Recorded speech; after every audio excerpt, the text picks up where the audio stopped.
श्री शिव पुराण।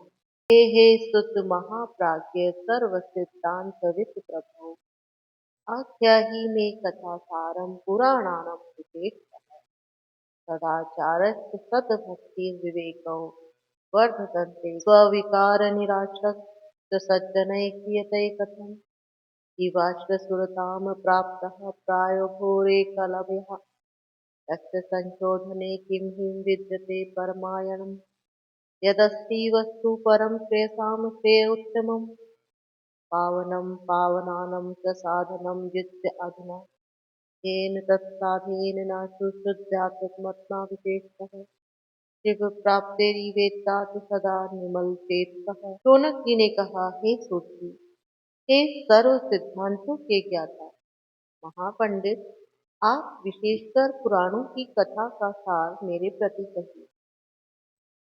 सदाचार भक्ति के द्वारा विवेक की वृद्धि किस प्रकार होती है और सज्जन अपने विकारों को किस प्रकार शांत करते हैं, वह कहिए। इस घोर कलयुग में प्राणी असुरत्व को प्राप्त हुए हैं, उनका शोधन किस प्रकार हो तो आप कहने की कृपा करें। जो वस्तु अत्यंत श्रेष्ठ और कल्याण देने वाली है, जो पवित्रों से भी पवित्र है, उत्तम साधन के रूप में है, सो आप मुझसे कहें। आत्मा जिस साधन के द्वारा शुद्ध हो जाती है और सदा निर्मल चित्त वाले व्यक्तियों को भगवान शिव प्राप्त हो जाते हैं। सूत जी ने कहा, हे मुनिवरों, तुम्हारी प्रीति कथा सुनने में है, इसलिए तुम धन्य हो। इसी कारण मैं बुद्धि पूर्वक विचार करके यह श्रेष्ठ शास्त्र कहता हूँ। यह सर्व सिद्धांत से संबंध भक्ति आदि की वृद्धि करने वाला और शिव जी का संतोष करने वाला परम दिव्य रसायन स्वरूप है। काल रूपी महासर्प का विध्वंसक है, परम श्रेष्ठ शिव पुराण है। हे मुने, यह भगवान शिव के द्वारा कहा गया है। जिसने जन्म जन्मांतर अत्यंत श्रेष्ठ और पुण्य कर्म किए हों, उस मनुष्य की अत्यंत प्रीति इस महापुराण के श्रवण में होती है। यह शिव पुराण परम श्रेष्ठ शास्त्र है। पृथ्वी में इस शिव स्वरूप का ही जानकर श्रद्धा पूर्वक इसका सदा सेवन करना चाहिए। इसके पढ़ने और श्रवण करने से मनुष्य शीघ्र ही श्रेष्ठ भक्ति से संपन्न होता है और उसे शिव साधन रूप परम पद की शीघ्र ही प्राप्ति होती है। इसलिए मनुष्य को इसे सब प्रकार से ही पढ़ना उचित है, क्योंकि इसके प्रेम पूर्वक पढ़ने सुनने से सभी कामनाओं की पूर्ति होती है। शिव पुराण का श्रवण करने से मनुष्य सभी पापों से छूट जाता है और अनेक भोगों का उपभोग करने पर अंत में उसे शिवलोक ही प्राप्त होता है। राजसूय यज्ञ या सो अग्निष्टोम से पुण्य प्राप्त होता है। वह पुण्य शिव जी की कथा सुनने मात्र से मिल जाता है। हे मुने, श्रेष्ठ शिव पुराण का जो मनुष्य श्रवण करते हैं, वे मनुष्य नहीं वरन साक्षात रुद्र रूप ही हैं, इसमें संदेह नहीं। इसके सुनने वालों और कीर्तन करने वालों की चरण रज भी तीर्थ स्वरूप है, ऐसा मुनि जनों का कथन है। कल्याण प्रद स्थान की कामना करने वाले जीवों को नित्य शिव जी के निर्मल पुराण का श्रवण करना चाहिए। यदि सब काल सुनने में समर्थ ना हो तो नियम पूर्वक 2 घड़ी ही इसे सुने। यदि प्रतिदिन सुनने में समर्थ ना हो तो पवित्र महीनों में श्रवण करें। जो व्यक्ति एक मुहूर्त, उससे आधा या क्षण मात्र को भी सुन लेते हैं, वे दुर्गति को कभी प्राप्त नहीं होते। हे मुनीश्वर, इस महापुराण को जो प्राणी सुनते हैं, वे कर्म रूपी विकराल वन को भस्म कर संसार सागर से पार हो जाते हैं। हे मुने, संपूर्ण यज्ञों से जो फल प्राप्त होता है, वह शिव पुराण के सुनने से अवश्य मिल जाता है। विशेषकर कली काल में मुक्ति का साधन रूप शिव पुराण के अतिरिक्त कोई अन्य धर्म नहीं। सुनना या उनका नाम संकीर्तन करना मनुष्यों के लिए कल्प वृक्ष के समान फलदायी है। इसमें तनिक भी संदेह नहीं। कलयुग के जिन दुर्मेधी पुरुषों ने अपने धर्म को छोड़ दिया है, उनके लिए भी यह अमृत रूप हित करने वाला है। इस अमृत को जो पुरुष पीता है, वह अजर अमर हो जाता है और शिव जी के कथा अमृत से कुल को भी अजर अमर कर देता है। विशेषकर इसका सर्वदा सेवन करें। इसकी कथा परम पवित्र करने वाली है। इस कथा को सुनने मात्र से जो फल प्राप्त होता है, उसे मैं क्या कहूँ। शिव जी में अपने मन को समर्पण कर दें। जिस ग्रह में शिव पुराण की कथा होती है, वह साक्षात तीर्थ के समान है। उसमें निवास करने से पापों का नाश हो जाता है। हजार अश्वमेध और 100 वाजपेयी यज्ञ भी शिव पुराण की 16वीं कला के समान नहीं है। सहस्त्र गंगा आदि सप्त नदियां, सप्तपुरी और गया भी इसकी समता नहीं कर सकती। परम गति की कामना करने वाले पुरुष को भक्ति पूर्वक नित्य प्रति शिव पुराण का एक या आधे श्लोक का स्मरण करना चाहिए। इसका जो पुरुष भक्ति पूर्वक पाठ करता है या नित्य श्रवण करता है, उसके पुण्य आत्मा होने में संदेह। वंदे शिव पुराणम ही सर्वदाहम प्रसन्नौधि शिव प्रसन्नताम यावत अध्यात्म स्वपदयो रतिम। इसका आदर पूर्वक नित्य प्रति पूजन करने वाले मनुष्य सभी कामनाओं को भोग कर अंत में शिव पद को प्राप्त होते हैं। नित्य प्रति निरालस्य होकर इसका पाठ करने से, नित्य पट्ट वस्त्र आदि से सत्कार करने से सर्वदा सुख की प्राप्ति होती है। यह अत्यंत स्वच्छ एवं सर्वत्र है। जिसे दोनों लोकों में सुख प्राप्ति की इच्छा हो, उसे आदर पूर्वक इसका पाठ करना चाहिए। यह निर्मल शिव पुराण चतुर्वर्ग का दाता है। इसका पाठ एवं श्रवण सदा प्रीति पूर्वक करना चाहिए। वेद इतिहास शास्त्रों में यह परम श्रेय प्रदायक है। इसलिए मुमुक्षु जनों को सदा शिव पुराण का ज्ञान आवश्यक है। आत्मज्ञानियों के लिए यह शिव पुराण अत्यंत उत्तम है। पापम वस्तु सदा सेवनीय और सत्पुरुषों को पूजनीय है। चितापनाशक सुखदायक है तथा ब्रह्म विष्णु और देवता गणों के लिए प्राणों के समान प्रिय है। मैं प्रसन्न होकर शिव पुराण को सदा प्रणाम करता हूँ। शिव जी इसके द्वारा प्रसन्न होकर अपने चरणों में मुझे प्रीति प्रदान करें।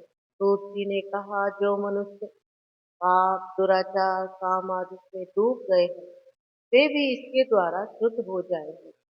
यह परम मुक्ति और मुक्ति का दाता ज्ञान यज्ञ है। सब पापों का शोधन करता और शिव जी का संतोष कराने में समर्थ है। तृष्णा और व्याकुल और सत्य से हीन और माता पिता की हंसी उड़ाने वाले हिंसक मनुष्य भी इसके द्वारा सुधर जाते हैं। वर्णाश्रम धर्म से रहित मत्सर युक्त प्राणी भी कली काल में इस ज्ञान यज्ञ के द्वारा संसार सागर के पार हो जाएंगे। जो पुरुष छल करने वाले क्रूर और निर्दय स्वभाव के हैं, वे भी कली काल में इस ज्ञान यज्ञ के द्वारा पार हो जाएंगे। जो व्यक्ति ब्राह्मणों के धन के द्वारा पुष्ट हुए तथा निरंतर व्याभिचार कर्म में लगे रहते हैं, वे भी इस ज्ञान यज्ञ के प्रभाव से तर जाएंगे। जो सदा पाप कर्म में रत रट एवं दुराशा से युक्त है, वे भी कलयुग से इस ज्ञान यज्ञ के द्वारा पार हो जाएंगे। मलिन एवं बुरी बुद्धि वाले अशांत तथा देवताओं के द्रव्य को हड़पने वाले मनुष्य भी कलयुग में इस ज्ञान यज्ञ के द्वारा पार हो जाएंगे। सूत जी ने कहा, हे शौनक, मैं तुमसे अत्यंत गुह्य कथा कहता हूँ, क्योंकि तुम शिव भक्तों में सर्वप्रथम हो। समुद्र के निकट एक देश में वात्सल नामक ग्राम था। उसमें वेद धर्म से विमुख पापी जन रहते थे। दुष्ट दुर्विषयी कुटिल वृत्ति वाले, कृषि कर्म में लगे हुए, शस्त्र बल पर निर्भर रहने वाले, पर स्त्री भोगी थे। विज्ञान वैराग्य स्वरूप अपने धर्म से अज्ञान, पशु बुद्धि व्यक्ति बुरी वार्ता सुनने में ही रुचि रखते थे, क्योंकि उनकी बुद्धि पशु से समान थी। अन्य वर्ण के लोग भी कुबुद्धि वाले थे, सदा अपने धर्म के विमुख रहते और विषय भोगों में रत कुकर्म करने वाले थे। सभी स्त्रीणी, कुटिल और पाप कर्म की इच्छा वाली थी। सत्य, व्रत और आचार से रहित तथा व्याभिचारिणी थी। बुरे व्यक्तियों वाले उस ग्राम में विदुन नामक अत्यंत अधर्मी ब्राह्मण भी निवास करता था। वह अत्यंत पापी, दुरात्मा और स्त्री सहित कुमार्ग पर चलने वाला, काम से व्याकुल होकर वैश्या का पति बना। वह चंचुला नामक अपनी पत्नी का त्याग कर काम बाण से पीड़ित होकर वैश्या के साथ रहने लगा। इस प्रकार उस कुकर्मी को बहुत समय व्यतीत हो गया। उसकी पत्नी चंचुला अपने धर्म और क्लेश का भय होते हुए भी काम से आक्रांत हो गई। वह अत्यंत तरुणाई को प्राप्त थी। उसने कामदेव से महान पीड़ित होकर अपने धर्म का त्याग कर दिया। जार की संगति में अपने पति की दृष्टि बचाकर रहने लगी। वह अपने सत से भ्रष्ट और कुमार्गगामिनी हो गई। एक समय उसके पति ने उस दुराचारिणी को रात्रि के समय जार के साथ देख लिया। वह उस कुमार्गगामिनी दुष्टा को जार के साथ रमण करती देखकर अत्यंत क्रोध पूर्वक उसकी ओर दौड़ा। पति को रात्रि के समय में घर आया देखकर स्त्री ने जार को संकेत किया और वह छली वहां से भाग गया।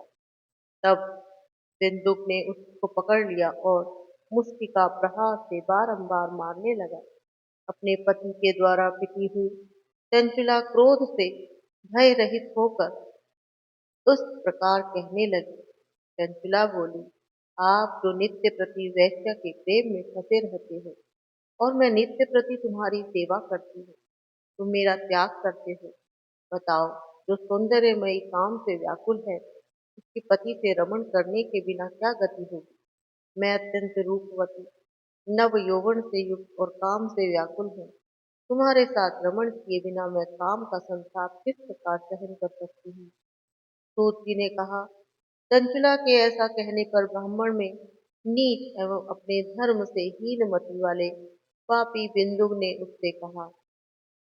ने कहा, हे काम से व्याकुल चित्त वाली, मैं हित की बात कहता हूँ, उसे भय छोड़कर सुनो। तू निर्भय मन से जार के साथ समागम कर, परंतु उसे प्रसन्न करके धन भी तो प्राप्त कर और उस संपूर्ण धन को मुझ वैश्य के साथ रमन करने वाले अपने पति को दे दे।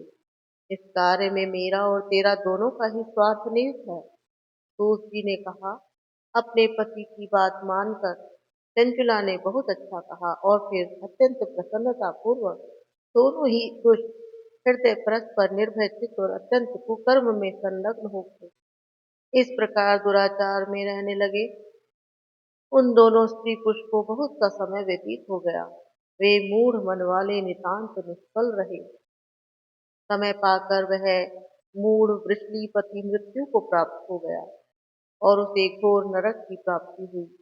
बहुत काल तक नरक दुख भोग कर वह मूढ़ बड़ा भयंकर एवं महापापी पिशाच होकर विंध्य पर्वत में रहने लगा। जब उस दुराचारी की मृत्यु हो गई, तब वह चंचला पुत्रों के साथ बहुत समय तक अपने गृह में निवास करती रही।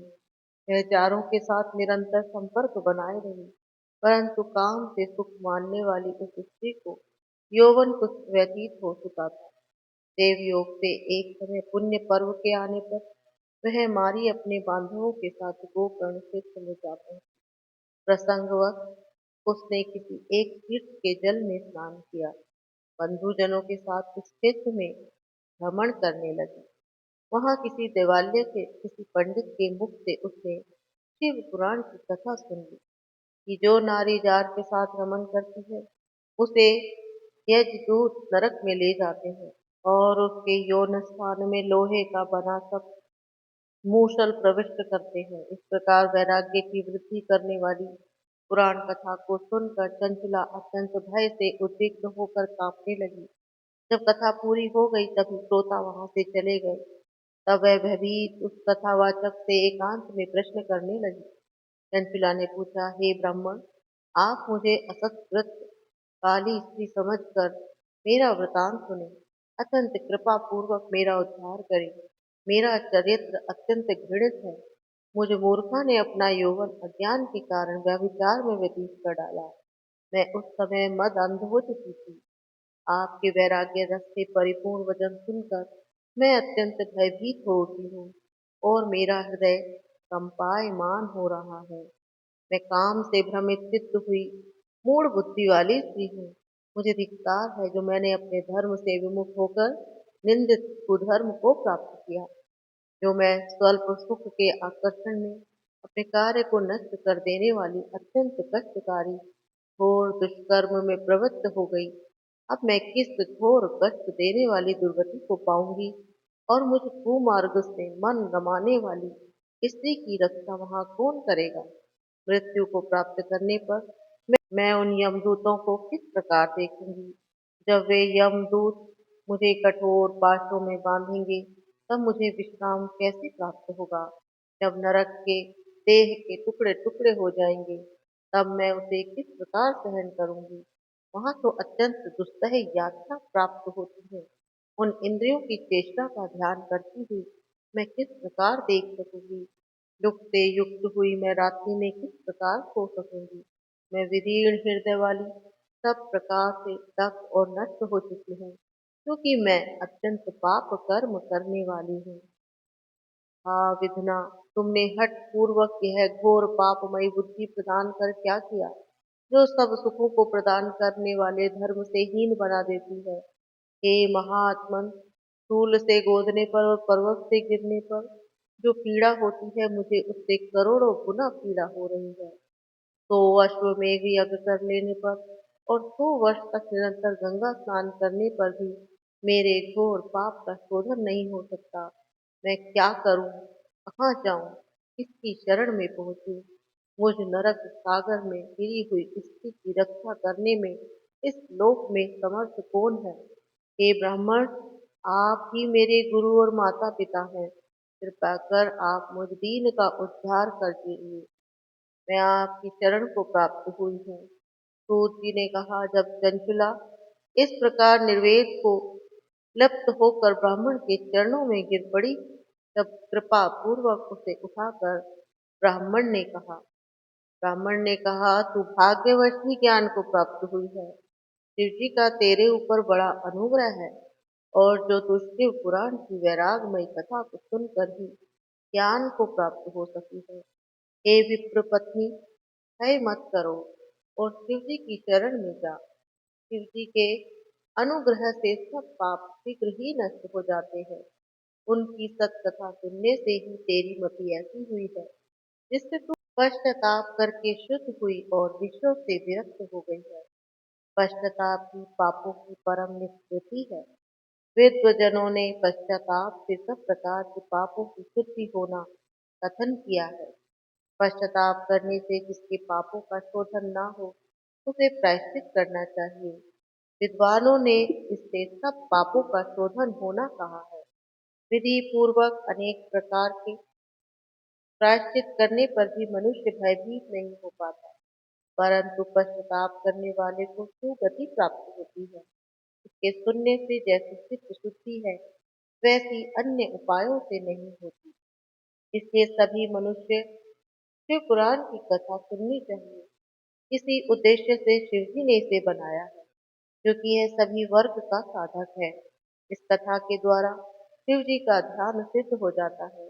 ध्यान से ज्ञान की सिद्धि होती है और ज्ञान से कैवल्य प्राप्त होता है। जिसे शंकर का ध्यान सिद्ध नहीं है, वह यदि इस कथा को सुने तो उसे शिव जी के ध्यान की सिद्धि होती है और वह परम गति को प्राप्त होता है। इस कथा को सुनकर भगवान शिव जी का ध्यान करके पश्चाताप करने वाले पुरुष सिद्धि को प्राप्त हो चुके हैं। इस सत्कथा को सुनने वाले पुरुष सभी प्रकार के मंगल को प्राप्त होते हैं और शिव जी की आराधना करने से उनकी संसार व्याधि छूट जाती है। शिव की कथा सुनकर मनन करने से निंध्यासन के द्वारा चित्त की पूर्ण शुद्धि हो जाती है। स्वच्छ चित्त से शिव जी के चरण कमल का ध्यान कर एक जन्म में ही तू मुक्ति को प्राप्त हो जाएगी। यह मैं सत्य कहता हूँ। तब चंचुला उसके वचनों से प्रसन्न हुई और उसके नेत्रों में आनंद अश्रु आ गए।